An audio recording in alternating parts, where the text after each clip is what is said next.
क्या तुम्हें कभी किसी ने इतना अपना माना है कि तुम्हें लगा हो बस ये इंसान मेरे साथ रहे, मुझे और कुछ नहीं चाहिए। बम के लिए भी ऐसा ही था, लेकिन जिस इंसान के लिए उसने सब कुछ छोड़ दिया उसी ने एक दिन इसे अकेला छोड़ दिया। बस फर्क इतना था, बम ने उसके पीछे जाना चूज किया और वो सीधा पहुंच गया टावर ऑफ गॉड में। और टावर में एंटर करते ही उसका पहला टेस्ट शुरू हो गया। बम ने अपनी जिंदगी का ज्यादा वक्त अंधेरे में ही बिताया था। उसके पास दुनिया के बारे में ज्यादा नॉलेज नहीं थी, उसकी दुनिया बस रेचल थी। रेचल ही उसे बाहर की दुनिया के बारे में बताती थी और उसका सपना था टावर के टॉप पे जाके स्टार देखना। बम को समझ ही नहीं आता कि रेचल के लिए स्टार इतना इम्पोर्टेंट क्यों है, लेकिन रेचल के लिए ये ड्रीम बहुत बड़ा था। एक दिन रेचल अचानक बम को छोड़ के टावर के अंदर चली जाती है। बम उसे रोक नहीं पाता, लेकिन बम के लिए एक चीज क्लियर थी, अगर रेचल टावर के अंदर है तो बम भी वहीं जाएगा। बम किसी प्लान के साथ टावर नहीं आया था, ना उसके पास टीम थी, ना प्रॉपर वेपन, और ना ही उसे पता था कि टावर का सिस्टम क्या है। लेकिन उसके सामने टावर का गार्डियन आ गया और उसने बम को टेस्ट दिया।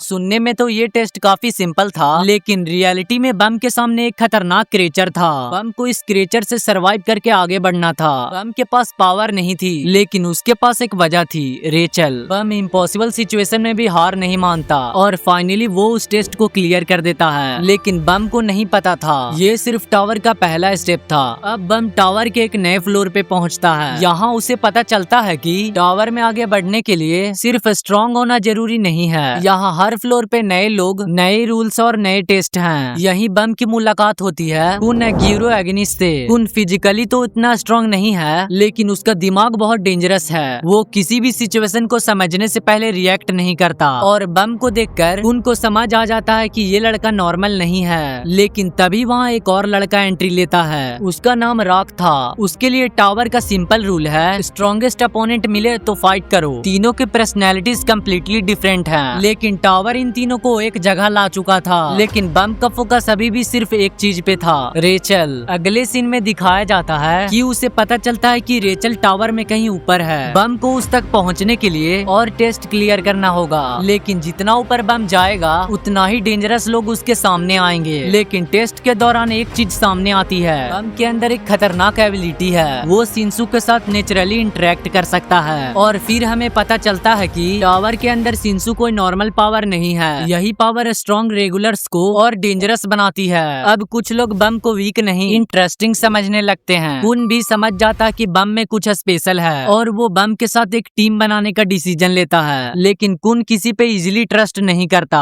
तो फिर वो बम के लिए इतना रिस्क क्यों ले रहा है? और सबसे बड़ा सवाल, रेचल टावर के टॉप पे क्यों जाना चाहती है? इसका आंसर जानने के लिए पार्ट 2 देखना।